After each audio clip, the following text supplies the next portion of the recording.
Hello and welcome to my course. Today's topic is going to be an intermediate to advanced topic.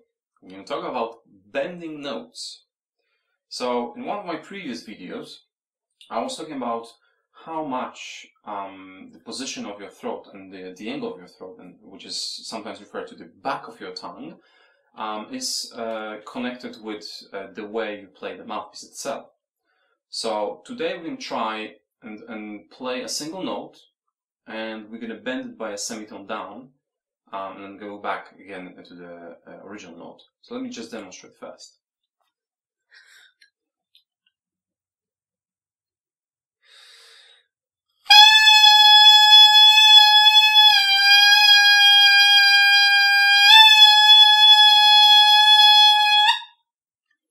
So what happened there, I started a single note and I tried to keep it nice and steady. And once I was sure that it was secured, I just lowered the note by moving my larynx down a little bit. And because I practiced that before, I was secure enough to move it just by a semitone, and then hold it in that position, and move it back up to the first note. Let me just do that one more time.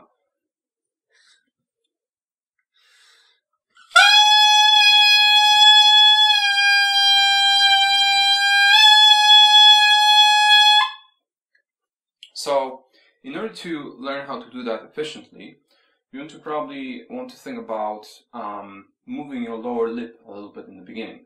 Ideally, in the end, you don't want to move anything, but because of the fact it's a new exercise for you, I would recommend just slightly loosening up that lower lip. Now, try to avoid the situation where you do it too much, because you might lose the sound, like, and something like this might happen.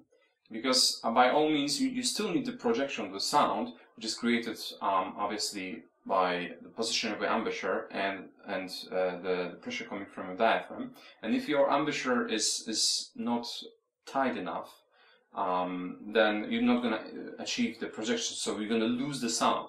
So what I would say to you is try to experiment and try to loosen up that note just a little bit.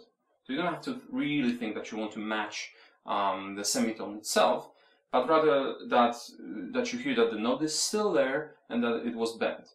First thing you need to do is to try to bend it however far you want it without losing the sound, and then stay on that second note for longer.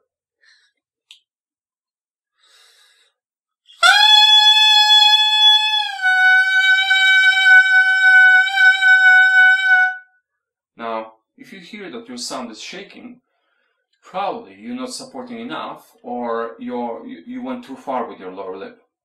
And if you haven't done this ever before, you have to keep in mind also that the muscle that is responsible to holding that bent note is just here, and it might not be developed yet in your case. So even when you bend that note, it's not going to be it's not going to hold the note steady enough.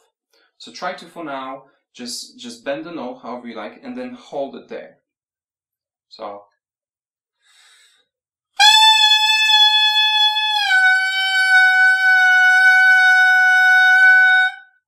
now the final part is to, once you feel more secure with bending the note, try to go back to the previous note, to the very first note. Just be careful and make sure that when you go back, it's very important that you don't go back by sort of squeezing and pushing more toward the reed with your lower lip. Because the idea of the exercise is that you want to open up the note more. And you open it up by loosening the embouchure down and keeping the inside of your mouth as big as possible, and then going back more with your larynx and throat position than with embouchure. That's gonna, if you master that, that's going to give you the most open sound you can have. So let me just demonstrate the final part. So I'm going to bend the note, and then I'm going to go back up.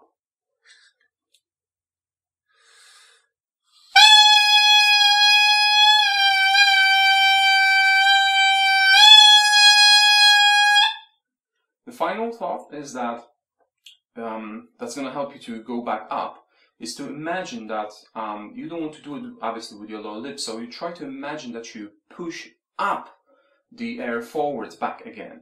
That using that sort of image in your head will just make it much more easier to go back to the first note without using your lower lip. Because every time you overuse your embouchure, you end up with a squeezed sound, which is you know, not the effect you desire. So I hope you enjoyed this video, and good luck.